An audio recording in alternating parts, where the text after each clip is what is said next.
Hi friends, so today's Pumpkin Patch and Real Estate Facts deals with buyers and new construction. So do you know what happens if a buyer walks onto a builder's site where there's a listing agent there into a model home, and they start talking about pricing and negotiations, and they meet with the builder and they are not represented? Well, what is a high potential to occur is that they potentially lose their opportunity to be represented by a professional real estate agent.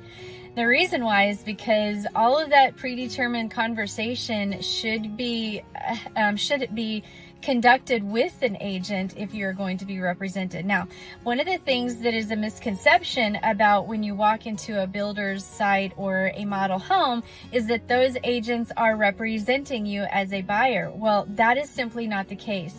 The reason why is because those listing agents have actually signed a legal contract, and we're talking about a legal process. They have to sign a contract that they are representing the seller, and usually on a new construction site, the seller is the builder or the developer, and so their fiduciary responsibility is to the seller. It is not to the buyer. It is to the seller. So if you go in there and you talk to these wonderful agents, which, by the way, I have sat on new construction lots before, and we are, agents are great. They're nice. They have a lot of knowledge about that community. They have a lot of knowledge about that certain area and the floor plans that are there, which is fantastic.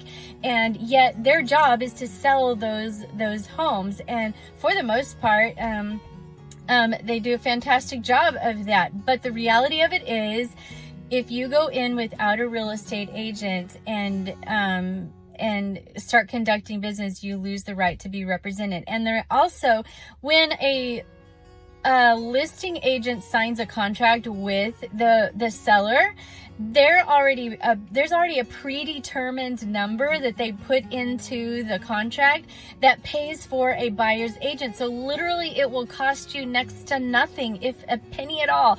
It really doesn't cost you anything because the builder has already predetermined what they're going to pay for a buyer's agent. And I will tell you, if you don't come represented legally, then somebody is going to get that money, right? And so if you don't come in there, the builder's listing agent is the one who's going to get those funds, and they don't even represent you. So I'm just telling you, friends, don't let friends go unrepresented. And if you are somebody that's watching this video and you're considering doing a build job, always have a real estate agent representing you. Have the covering. It doesn't cost you much, if anything at all, and it's a really good business practice to have a buyer's agency agreement with somebody who can take you through the process, that can help you make some determining factors.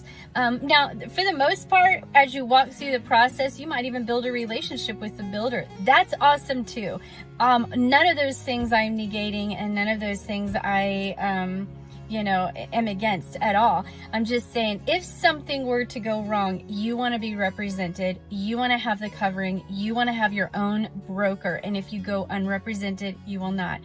This is just another addition to Pumpkin Patch and Real Estate Facts. Friends, don't let friends go unrepresented. If you need anything, or if you're looking to buy or sell, give me a call, shoot me a text, or send me that message. I love talking real estate all day long. To buy or sell, call Anita Cordell, #AnitaHome, because there's no place like home.